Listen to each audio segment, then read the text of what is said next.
This is St. John, chapter 16, verse 17. Jesus has just said that in a little while, he is going to be gone because he's going to the Father. Verse 17. Then said some of his disciples among themselves. So they didn't say it to him. They're like whispering in class. What is this that he's saying to us? A little while and you shall not see me, and again a little while and you shall see me, and because I go to the Father. They said, therefore, what is he saying? A little while, we can't understand what he's saying. This is very interesting to me personally, me, Jane, because I would be much more impatient than Jesus. I would say, why are you guys whispering in class? Why don't you just ask me directly? But Jesus is very compassionate, and he knew what they were whispering because he knows everything. Verse 19.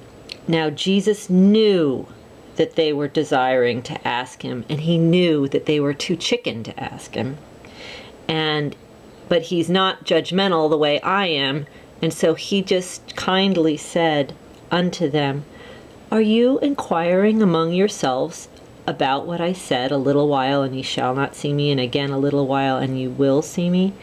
Verily, verily, I say unto you, that you shall weep and cry and lament, but the world shall rejoice and cheer.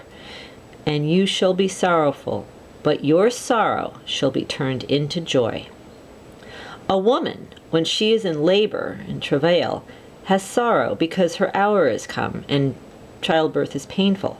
But as soon as she is delivered of the child, she doesn't remember the anguish for the joy that a baby is born into the world. And you now, therefore, will have sorrow, but I will see you again, and your heart shall rejoice, and your joy no man will be able to take from you. And in that day you will ask me nothing, because you're going to know. Verily, verily, I say unto you, whatsoever you shall ask the Father, our Father, in my name, he will give it to you. Hitherto, up till now, you have asked nothing in my name. Ask, and you shall receive, that your joy may be full.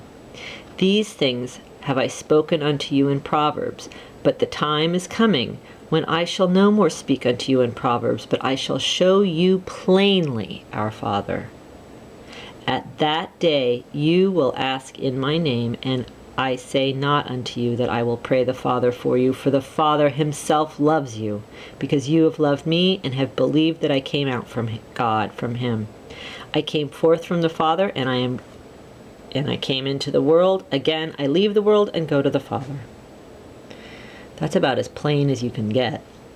His disciples said unto him, Whoa, lo, now speakst thou plainly, and you're not speaking in proverbs or parables.